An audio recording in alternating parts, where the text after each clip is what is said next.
Greetings everybody, this is Elias Planakos from Wireless Insider, and today I have with me the Apple iPhone 5 and Samsung Galaxy S3, arguably two of the most powerful phones in the entire planet. For this month. Next month it'll probably be something else. But for now it's these two guys, and we're going to do a comparison between them. Starting off, hardware. If you take a look at the iPhone 5, it is pretty much a combination of glass, brushed aluminum, and awesomeness. The sides are all made of brushed aluminum, the front is made of glass, and the back has glass at the top and bottom with brushed aluminum over here, which gives it a really cool ninja look. If you take a look at the Galaxy S3, it's all plastic, which is what they're known for down in Korea. That's majority of their phones are made like this, but with a very cool faux, like fake metallic finish, and with a removable battery tray with NFC communicator and everything goes in there as well as the battery. So we have everything here. Front is very nice, 4.8-inch display. iPhone 5 is a 4-inch display. Both of them very, very nice. Resolutions are a little odd for the iPhone 5. It's a little different from traditional video resolutions, running at 640 by 1136. The Galaxy S3 is a 4.8-inch display, running 720 by 1280 resolution. So we'll take a look here at volume buttons. iPhone 5 has a cool vibrate on and off option, little switch there. The back they have 8-megapixel cameras with LED flash, both capable of recording 1080p video. Headphone jack's a little different. Speakers, for that Galaxy S3 is there. For the iPhone 5, it's right there. Universal, or not universal, rather, I guess, easier charger where you can plug it in upside down, right side up. Either way, it'll work. And the power button's a little different where they're located. On iPhone 5 is at the top, and the Galaxy S3 is on the side, volume's on the left. Okay, so that was enough of that. Real quick, let's jump into it. Here's another iPhone surrounding Samsung here. Sounds familiar. We're going to go ahead and just see how long it takes for both these devices to turn on. 3, 2, 1. Great. So yeah, there's a significant difference here in power. iPhone 5 has a dual-core 1.2 gigahertz processor, while this is a dual-core 1.5 gigahertz processor. There is another version of this that's a quad-core. This is the dual-core running ice cream sandwich. Jelly beans coming in a month. Unfortunately, here in Canada, I do not have that jelly bean update yet. Done. 18, 19 seconds. You are still running. Stop thinking. Right away, you notice there's an LED up there. There's no LED here. Sorry, guys. Done.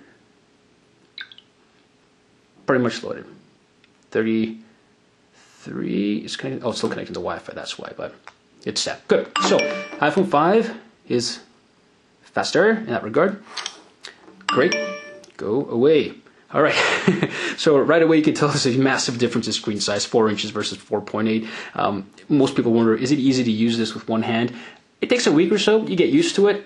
With a case on it, I got some cheapo case from like dollar store or flea market where it has grips on the side. This really makes a difference because it's very slippery because it has that plastic feel and picks up fingerprints. You can even see it right there.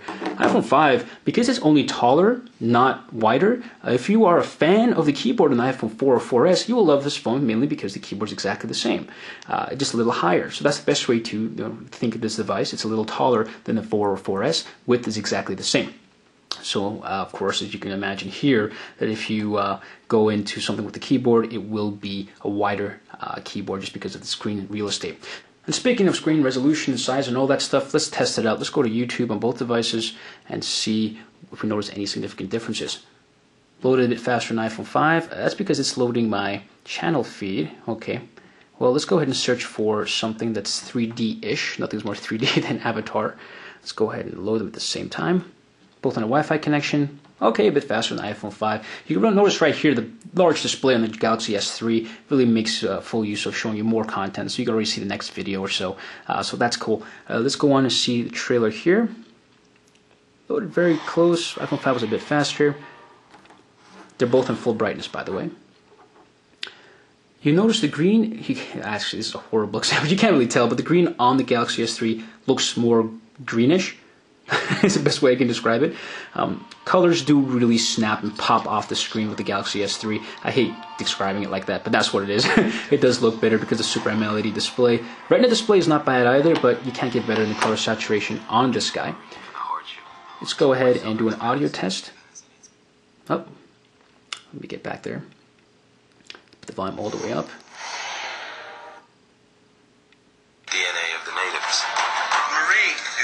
It's nice and clear, nice and loud. By all means, it's perfect. You can hear it in a bar environment or if you're in a restaurant or something like that.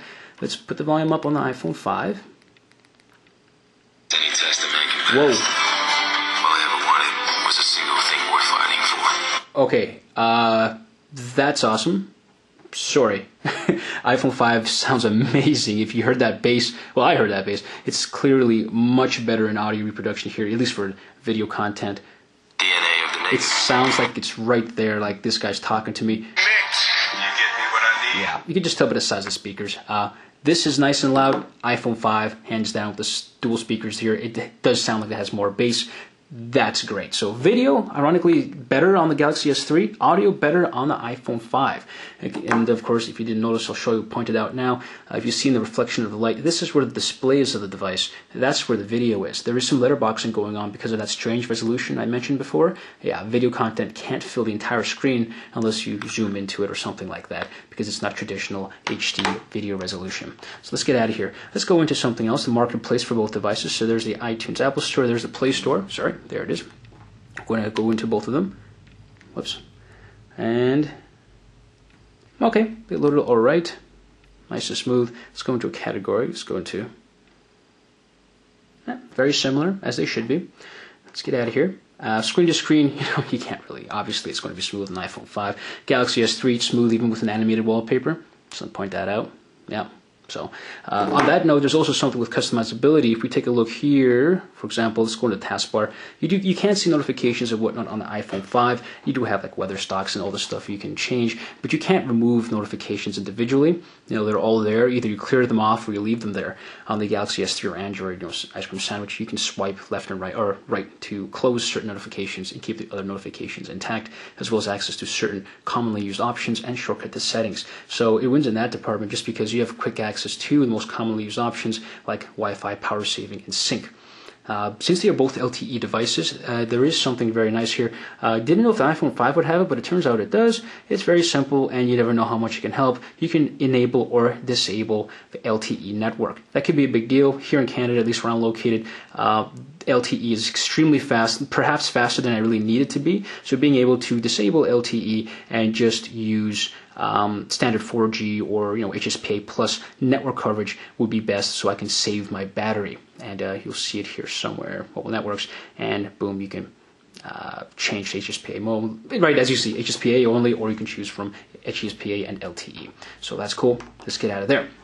So next, let's go into, I guess, the cameras. Camera button, they both don't have physical camera buttons, so let's go ahead and turn it on here and over here. It's a good comparison, actually. Let me go back. They both loaded. Let's go ahead and do it one more time. A little bit faster on the iPhone 5. Both have 1080p video resolution. Both have 8 megapixel cameras. Okay, and they both have front-facing cameras, so you can switch them around and see. Great. Now, they activate S-Voice and Siri on these devices. On the iPhone 5, you press and hold down the button. What time is it? Very fast, very snappy. Better be. The time is 7:09 p.m. Okay. Actually, that brings up the multitasking menu. You double click on the button here. What time is it? Bit of a delay. I didn't do them at the same time. 7:09 p.m.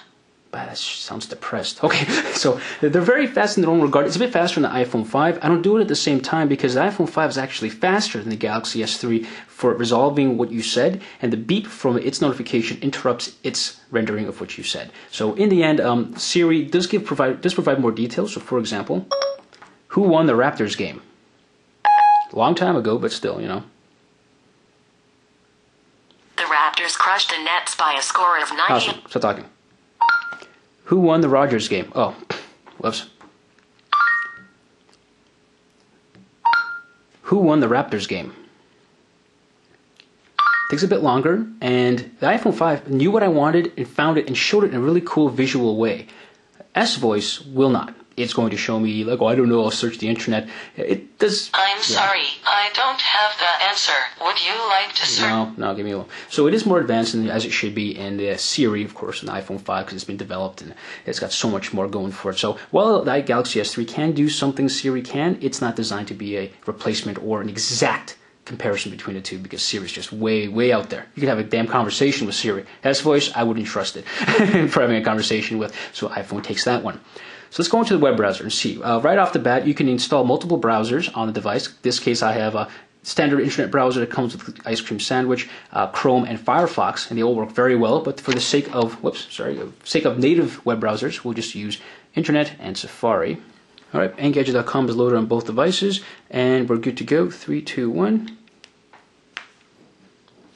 It skipped to, do you want the mobile version? No, continue. All right, so it's here. Scroll to the bottom. Very smooth on both devices. Naturally, like as a practical example, Galaxy S3, you're already viewing the second article. iPhone 5, you can barely see the first one. So then again, for real estate, the screen's being fully utilized on the Galaxy S3. Let's go to the bottom and view the desktop version. Here's a good practical test. 3, 2, 1. Of course, you can tap it. So let's give this a 1 second. 1 second props. It's done. Both rendering. Very smooth. It's a little hard to do these phones at the same time because they keep sliding around. This one's very shiny, this one's very smooth, so just bear with me here. Both of them are very smooth. Pinch to zoom. Obviously works good on both of them. Renders very quickly. No problems. iPhone 5 seems to be doing a better job. Galaxy S3 just has a small flick like that, but again, it's not a big deal. Both of them are very quick. Let's go ahead and see how much content we can see. On the splash page, you notice you can start seeing the beginning of the article for this one here. Here, of course, again, you can't see it because the screen is a little smaller. And yeah, there you have it. Click on an article. And iPhone 5 is a bit faster. Yeah, iPhone 5 is faster in that regard by the default browser. For the record, Firefox or Chrome on this would just kind of beat everything. Firefox was very smooth, and Firefox and Android does support add-ons, so you can add certain things to it, make it easier for you to use. So there's some flexibility there, as well as being able to customize your keyboard you want to use. iOS, you can't do much. That's what you have. This is a free trial. This is one that I installed. I forgot what it was called, really. But again, you can find third-party keyboards or use the default one, and with a screen this wide, it's very nice on the Galaxy S3. So there you go. Being able to customize that is a very nice touch, and as well as the main difference, I saved it for last, is obviously the level of customizability. You do have the ability to have, you have notifications here, widgets, so you can change things. I don't have to open anything to find my calendar or to see the news or write down random things like that over there. And being able to go into the applications looks very much like iOS, and widgets, you can customize the device in that sense. Now there's also the fact that there's small things in here that completely make the Galaxy S3 awesome. It depends if you need the features, right? It's not for everybody. iPhone, it is what it is. It's iOS, you can customize certain things, but not to this degree. Even on standard Ice Cream Sandwich or Android devices, again, this may not be the case. On Samsung devices running their Sense UI, yes, it does have this, and check it out. Let's say you don't like the LED. Well, you can change what it does, and it will never engage when the phone screen is on. So it's not blinking in your face when you're watching a video or reading email. It's designed to only show the LED when the phone is off or the screen is off. And you can always turn off those options if you don't want the LED at all. iOS or iPhone 5, does not have any option or any LED for that matter. If you go into motion here, there's a whole bunch of stuff you can customize. Flip the phone over to not answer, to hang up on people, mute phones or phone calls and music, shake to update. You can take screenshots by doing this cool motion. See, okay, no application required. This is native support. This is what comes with the software by itself. And there's other cool stuff too. Like if you go into emails, you tap the top of your phone, it'll take you to the top of the list of your contacts. So let me see if I can get in here real quick. Contacts. Okay, so there I am. I gotta call Gretzky, it's been a while. If I tap the top of my phone, you see it did it. See, small cool stuff like that sometimes more of a gimmick, but sometimes it comes in very handy. You don't really have that with iOS. In the end, it's about what you want a device to do for you. iOS has come a very long way, and it's very, very stable. People love it for what it's known for, being a very stable and ideal platform for running a bunch of applications and not having to worry. But on that note, applications and multitasking is still an issue with iOS, or at least the iOS 6 and iPhone. If you go ahead and multitask, totally made that mistake. It's double tap here. On Android, you can scroll through your icons and kill individually the ones you do not want, or kill them all. There. I just got rid of all my icons. Here, you have to individually hold down and select all the programs you want to close. And after like an hour of using this, you can imagine you can rack up quite a few applications. So there's still something missing in that sense. Near field communication was a big deal here. People don't even know what they're going to use it for, but there are accessories coming out that make full support of it, like the Nexus Cube, where you can just tap your phone with another phone or that device and transfer music and other files. iPhone 5 does not have near field communication. It's beyond me why they did not include that. There's also the fact of expandable memory. Galaxy S3 can take up the 64 gigabyte micro SD card. iPhone 5, obviously, you have to buy the 1632 or 64 gigabyte configuration with no way to manually increase your storage. This guy comes in 16 and 32 as well, except you can add external storage. So that's important for some people. So there you have it. I hope this was useful for you guys. They are both very, very powerful phones, very capable. It's just a matter of what you want to use your device for and exactly how you like your phone to appear and work with you. Again, this is Elias Planiakos from Wireless Insider. If you have any comments or questions, please leave it in the section below. If you like what you saw here today, please like and subscribe. Until next time, take care.